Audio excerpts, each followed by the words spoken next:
Tekrarlanan adımından assalamu alaikum. 92.9 Cahani Türkmen FM dinlep oturan dostlar, her bireklerinize ayretin salamlar takdim etip gelen güzel feşinleriniz ve feşenme günlerinizden hayırlı bereketli bolsun.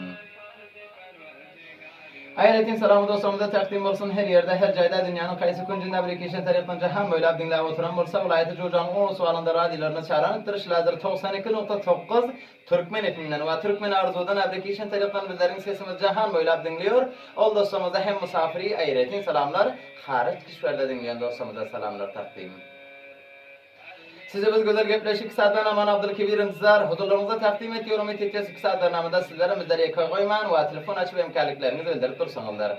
Telefon belgileridir canlı şekilde sizler bizlere uzak aranı yakın etiyon telefon belgemiz hem zaman fal Ruşen Etsalat 0731 40 20 63 Etsalat belgemizdir. Ruşen belgemizde telefon açmak isterseniz 0792 73 31 22 hem zaman fal. Eğer de WhatsApp tarafından harici ülke telefon açmak isterseniz 2093 731 40 20 63 saat yol görkezyon belgedir. Vaxtki telefon açıyorsunuzlar bu münasip cayı saylap telefon açın sesleriniz billere dürüst gelsin. Eğer de sesleriniz billere dürüst gelmese telefonlarınızı naçar naguzir kesiyoruz.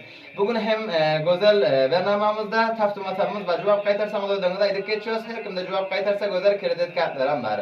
Aytıyor çırçır kuşlar, çırmak kuşlar, ağlı yoktur adam dişler.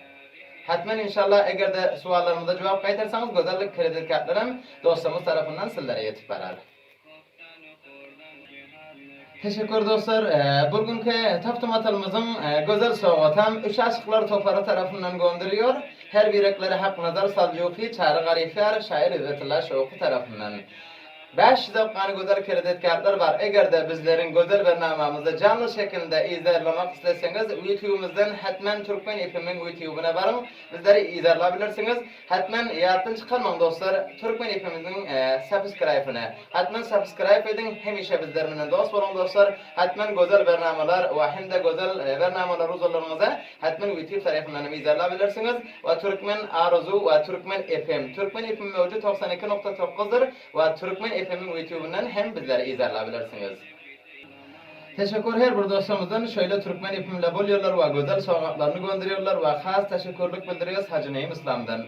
Sponsor bernamamız ve internet bölümünde bizlere yardımlıklarını bildirip teşekkür Hacı Neyim İslam'ın özündenim. Daima hemişe bernamalarımızı kolda gelin ve kolda dururlar. Teşekkür her bir dostumuzdan. Eğer de sizlerim Türkmen ipimle bulmak isterseniz hatmen şol telefon belgemizdir. Etsalat Ruşen hemişe kaldır dostlar. Sizleri bizlere ranamarga etiyor. Güzel soğuklarını sizler bizlere gönderseniz bizler hem dostlarımıza gönderir. Teşekkür her bir dostlarımızdan bizlere yardımlık edip ve Türkmen ipim gol diyen dostlarımızdan.